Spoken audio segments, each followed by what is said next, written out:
Hi friends, welcome to కొత్తగా చందమామ కథలు. ఇవాళ మనం భేతాళ కథల సిరీస్లో దానకర్ణుడు అనే కథ చెప్పుకుందాం. విసుగు చెందని విక్రమార్కుడు చెట్టు వద్దకు తిరిగిపోయి చెట్టు మీద నుంచి శవాన్ని దించి భుజాన వేసుకొని మరొకసారి శ్మశానం దిక్కుగా బయలుదేరాడు. అప్పుడు శవంలో ఉన్న భేతాళుడు, రాజా, నిన్ను చూస్తే నాకు చాలా సంతోషంగా ఉంది. ఎందుకంటే నీలాగా ఇచ్చిన మాట నిలబెట్టుకునేవారు ధనుంజయుడు వంటి వారు బహు కొద్ది మంది మాత్రమే ఉంటారు. ఆ ధనుంజయుడి కథ నీకు చెప్తాను విను అంటూ ఈ విధంగా చెప్పడం ప్రారంభించాడు. పూర్వం భద్రావతి నగరంలో ధనుంజయుడని ఒక మహాధనికుడు ఉండేవాడు. అనేక మంది ధనికులు ధనం సంపాదించి కీర్తి సంపాదించుకుంటే ధనుంజయుడు తనకున్న ధనాన్ని అడిగిన వారికల్లా ఇచ్చి దానకర్ణుడనే ఖ్యాతిని దశ దిశలా పాకించుకున్నాడు. ఆయన జీవితమంతా ఎడతెగని దాన ధర్మాల్లో గడిచిపోయింది. ఆయనకు 80 ఏళ్లు నిండిపోయాయి. అంత దీర్ఘకాలంలో ఆయన ఒక్క యాచకుడికి కూడా కాదనలేదు. భద్రావతికి కొన్ని యోజనాల దూరంలో ఇంకొక నగరం ఉండేది. అందులో ధీరవర్మ అనే యువకుడు ఉండేవాడు. అతను కూడా అపార ధనవంతుడు.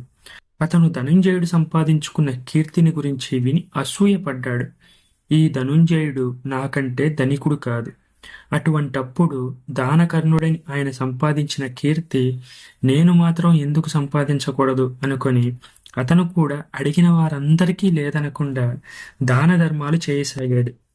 కొద్ది కాలంలోనే ధీరవర్మను గురించి కాకుండా ధనుంజయుడి గురించి చెప్పుకున్నట్టే చెప్పుకోసాగారు.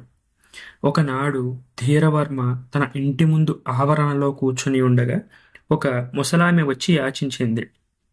ధీరవర్మ ఆమె చేతిలో కొంత డబ్బు పెట్టాడు. ఆమె వెళ్ళిపోయినట్టే వెళ్ళిపోయి ఇంకో వాకిలి గుండా వచ్చి మళ్ళీ చెయ్యి చాచింది. ఇది గమనించి కూడా ధీరవర్మ ఆమెకు మళ్ళీ ధర్మం చేశాడు. కానీ ఆ ముసల్ది అప్పటికీ వెళ్ళిపోలేదు.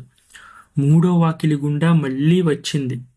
ధీరవర్మ ఆమెకు ఈ విధంగా 12 సార్లు ధర్మం చేసి మళ్ళీ 13సారి ఆమె వచ్చినప్పుడు, ముసలామా, ఇప్పటికి 12 సార్లు నా దగ్గర దానం పట్టి మళ్ళీ 13సారి ఎందుకు చేయి చాస్తున్నావు అని అడిగాడు. ముసల్ది తాను చేసిన పనికి సిగ్గుపడ్డానికి బదులు రోషంతో, నువ్వు ఒక ధర్మదాతవేనా? ధనుంజయుడి ఇంటికి 32 వాకిళ్ళు. ప్రతి వాకిలి నుంచి వెళ్ళి ఆయన దగ్గర దానం తీసుకున్నాను. అప్పటికి ఆయన నన్ను గుర్తించలేదు. కానీ నువ్వు నన్ను రెండోసారే పోల్చావు. ధనుంజయుడెక్కడ, నువ్వెక్కడ అని దెప్పి పొడిచి వెనక్కి తిరిగి వెళ్ళిపోయింది. ముసలిదాని మాట ధీరవర్మకు డొక్కలో బల్లెంలా గుచ్చుకుంది. నేను ఇన్ని దానాలు చేస్తున్నా ధనుంజయుడికి లోకువే అయ్యానే. ఆ ముసలోడు చచ్చేదాకా నా కీర్తికి ఆయన కీర్తి అడ్డే. ఆయన్ను దేవుడు తీసుకుపోయేలా లేడు. నేనే వెళ్ళి చంపి వస్తాను. ఆ తర్వాత నా కీర్తికి అడ్డుండదు అనుకొని ధీరవర్మ ఎవరితోనూ చెప్పకుండా తన గుర్రం ఎక్కి బయలుదేరాడు. ధీరవర్మ 2 రోజులు ప్రయాణం చేసి అడవి దాటి భద్రావతి నగరానికి వెళ్లే దారిలో ధనుంజయుడు కనిపించాడు. ఆయనకు రోజూ సాయంకాలం అడవి దాకా నడిచి వచ్చే అలవాటుంది. మామూలు దుస్తులు ధరించి ఉండడం వల్ల, ఒంటరిగా ఉండడం వల్ల ఆ వచ్చే మనిషి ధనుంజయుడై ఉంటాడని ధీరవర్మ అనుకోలేదు. అదీ కాకుండా ధీరవర్మ ధనుంజయుడి గురించి వినడమే కాని ఎప్పుడూ చూసి ఉండలేదు. అయ్యా, ధనుంజయుడుండే నివాసానికి దారి చెప్పగలరా అని ధీరవర్మ ధనుంజయుడిని అడిగాడు. ఆయన తెలుసునా, ఆయన్ని కలుసుకోవాలా అని ధనుంజయుడు అడిగాడు. ఆయన్ని ఒకసారి కంట చూస్తే చాలు, కలుసుకోవాల్సిన అవసరం లేదు అన్నాడు ధీరవర్మ. ఇందులో ఏదో గుట్టుందని ధనుంజయుడు గ్రహించాడు. ప్రస్తుతం ధనుంజయుడు నగరంలో లేడు. కానీ ఆయన వచ్చేదాకా నువ్వు ఆయన భవనంలోనే ఉండేలా ఏర్పాటు చేస్తాను. నువ్వెవరివో, ఎక్కడి నుంచి వచ్చావో ఆయనకు తెలియకుండా చేస్తాను అన్నాడు ధనుంజయుడు. చాలా కృతజ్ఞుణ్ణి. అదే నాకు కావాల్సింది. ఇంతకు మీ నివాసం ఎక్కడ అని ధీరవర్మ అడిగాడు. ఇంకెక్కడో ఏంటి, ఆ ధనుంజయుడి నివాసమే నా నివాసం కూడా. చిన్నప్పటి నుంచి ఒకరిని విడిచి ఒకరు ఉండేవాళ్ళం కాదు. ఇప్పటికీ నేను అతని సిబ్బందితోనే ఉంటున్నాను. ఇతను అంతవాడైపోయాడు. నేను ఇంకా అలాగే ఉన్నాను అన్నాడు ధనుంజయుడు. మీకు చాలా అన్యాయం జరిగింది అంటూ ధీరవర్మ ధనుంజయుడి వెంట బయలుదేరాడు.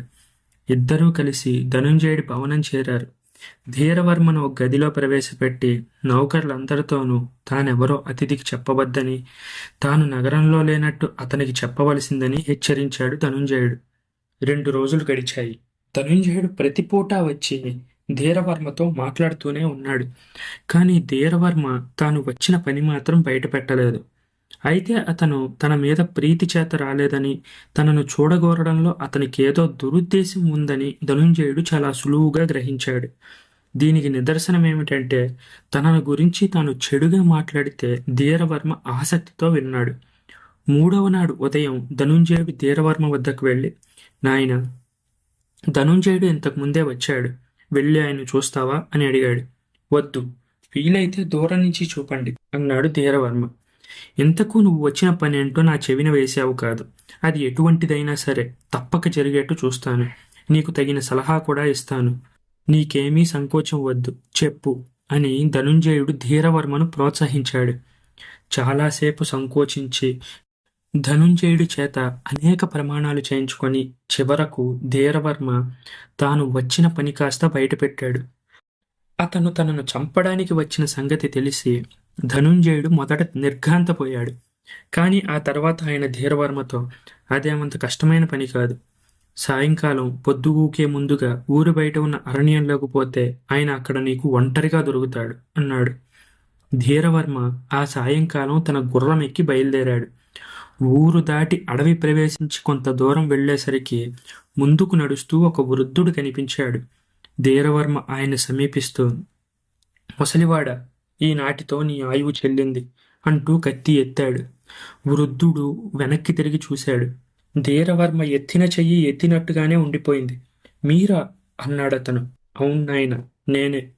ఎంతమందో వచ్చి నన్ను అనేకం యాచించారు. అందరికీ అన్నీ ఇచ్చాను. నువ్వొక్కడివే నా ప్రాణం కోరుకున్నావు. లేదనగలనా, కాదనగలనా? నీకు కావాల్సింది నువ్వు తీసుకుని వెళ్ళిపో. నీకెవ్వరూ అడ్డురారు అన్నాడు ధనుంజయుడు. వెంటనే ధీరవర్మ కన్నీరు కారుస్తూ, మహాత్మా, నా ఈ అపచారాన్ని క్షమించండి అన్నాడు దీనంగా. నాయన, నీది ఏమంత అపచారం కాదు. నిజానికి కీర్తికాంక్ష నేరం కాదు. ఆ కీర్తి కోసం యుద్ధాలు చేసి లక్షలాది మంది జనాన్ని చంపి రక్త ప్రవాహాల్లో ఈదేవారున్నారు. నీ కీర్తికాంక్ష స్వార్థంతో కూడింది కాదు. నీకున్నదంతా ఇతరులకు దానం చేసి కీర్తి సంపాదించాలనే నీ కోరిక. నువ్వు ఎంతో మంచివాడివి. నేను ఇంక ఎంతో కాలం బతికేది కూడా లేదు. నీ కీర్తికి అడ్డంగా ఉన్న నన్ను హతమార్చి దయచేసి నీ పని ముగించుకో అన్నాడు ధనుంజయుడు. కాదు స్వామి, మీరు నాకేదైనా శిక్ష విధిస్తే గాని నేను మీ పాదాలు వదలనే వదలను అంటూ ధీరవర్మ ఆయన కాళ్లపై పడ్డాడు. నీకంత పట్టుదలగా ఉంటే నీ ప్రాయశ్చిత్తానికి నేను ఒక మార్గం చెబుతాను. అలా చెయ్యి. నువ్వు నా పేరు పెట్టుకొని మా ఇంటికి వెళ్ళు. జీవితాంతం నేను అక్కడే ఉంటాను. నేను నీ పేరు పెట్టుకొని మీ ఇంట్లో ఉంటాను అని అన్నాడు ధనుంజయుడు. ధీరవర్మ కూడా దానికి సమ్మతించాడు. బేతాళుడు ఈ కథ చెప్పిన అనంతరం, మహారాజా, ధీరవర్మ ధనుంజయుని చంపకపోవడానికి అసలు నిజమైన కారణం ఏంటని నువ్వు అనుకుంటున్నావు? ఎంతో కీర్తి గ్రహించిన ధనుంజయుడు తన పేరును ధీరవర్మకు ఎందుకు ఇచ్చేశాడు? నేను అడిగిన ఈ ప్రశ్నలకు సమాధానం తెలిసి కూడా చెప్పకపోయావంటే నీ తల పగిలిపోతుంది అన్నాడు. ధీరవర్మ ధనుంజయుణ్ణి చంపకపోవడానికి ఒకే ఒక్క ప్రబలమైన బలమైన కారణం ఉంది. ఎందుకంటే ధీరవర్మ తన జన్మలో ఎన్నడూ చెయ్యలేని ప్రాణదానం ధనుంజయుడు తనకు చేసేస్తున్నాడు.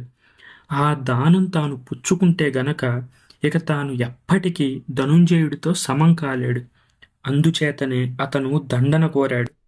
పోతే ధనుంజయుడు తన ప్రఖ్యాతమైన పేరును ధీరవర్మకు ఎందుకిచ్చాడంటే, తనకింకా కొద్ది కాలమే ఆయుర్దాయం ఉంది. ధీరవర్మ యువకుడు.